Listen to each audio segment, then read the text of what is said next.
Ktty Ct Kll St, a feline space adventure by the one named iconic, I guess, Argus, 2023 science fiction novel set thousands of years in the future. A world where we've had an apocalypse, and this is very much post-apocalypse, where the human race is greatly reduced and kind of scratching out a living on in the ruins, some with some old tech there. There are sentient clouds, and warlords are kind of roaming the land.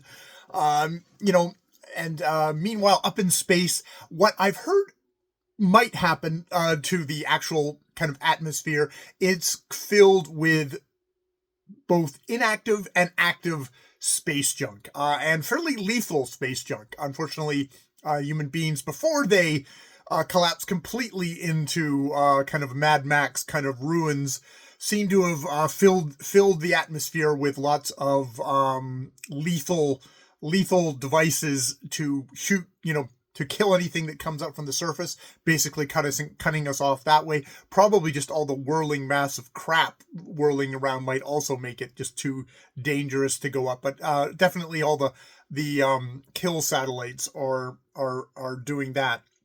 There are AIs in this world, machine intelligences, who were set to kind of kill anything, and they're still active and still running, even though the factions and various peoples have long ago died or been destroyed and stuff like that. And in the midst of this, there is a 1,000-year-old space station, which is heavily armed. Seems to be amalgam of various different groups have taken control of it at different times and added their own things, and it's more stuff has gotten added to it. And at the moment, it is run by our main character, Lily. And Lily has decided to be sort of a protector of the humankind that is left. There are kind of Cthulhu-like monsters coming out of dimensional rifts on the planet's surface, and she makes it her point to shoot blast these, destroy these before they get out of control. Also to zap any warlords who are look like they're intent on doing some horrible genocide. She will just dust all that. Now, Ktty Ct Kll St, a feline space adventure. Lily is a 400-year-old uplifted cat. Yeah, that cat. Who, doesn't have any physical alterations, and at the start of the story at least, can only meow as a way of communicating with this space station, which she makes sure to remind us multiple times has been set up for human beings, and for voice activation for human beings. I think actually getting it to recognize her as a being that it can, it can actually do stuff. She has to kind of basically run around pretty frantically, even at this point at 400 years, doing stuff. She can't put anything on automated because it doesn't really recognize it as a human being, not a human being, a being at this point. And that actually does kind of lead to a lot of the interest of the story, because Lily has to be a very resourceful cat. Now, this was recommended by Vera Wild. She and Jesse Gender were doing a kind of a special kind of wrap-up special, 2025 wrap-up special on their podcast, Frack This Podcast. And Vera said the book was a great reflection of how her brain as a person with ADHD works. And you very much get that sense of this Lily is very much a cat, which is always skipping from one topic to another topic to another topic, gets distracted very easily, is also really trying to avoid stuff. There is the kind of the specter of her human mom from, those 400 years ago, what happened to her. There's also the specter of, there seems to be ghosts, she believes, on this station. And she doesn't really want to think about that too hard. So oftentimes, that's a different subject, which is pretty easy on this space station, because this space station has a deadly emergency roughly every 5 minutes, it seems. There's always alarms going off, always something she has to attend to. So it's got a good pace that way. It's kind of it's frantic. And I mean, at a certain point, it gets exhausting. And that's not just just like as a reader gets exhausting, but it gets exhausting for Lily.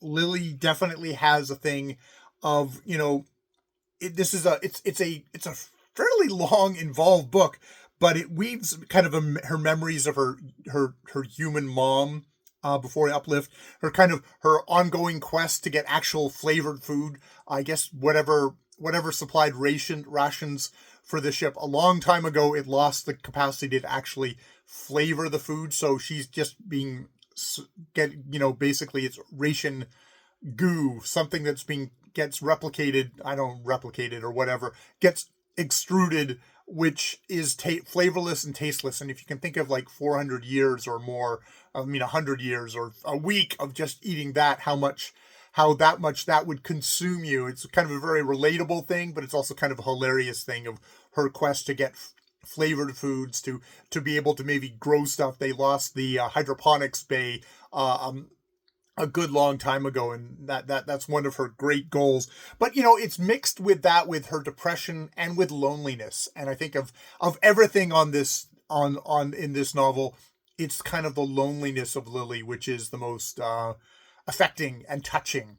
And the process of her literally making friends throughout this novel is strangely enough, in this novel, which is a lot about killing and blowing things up and battles, it's very much a comfort book of finding those friends, that kind of a family.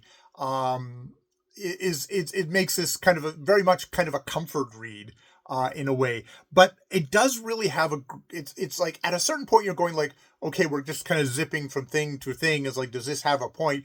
But as the novel goes on, it's like, Argus does a really good job of weaving all this stuff together, that it all makes a point. All of this, the variety of threads do weave together by the end in a pretty satisfying way.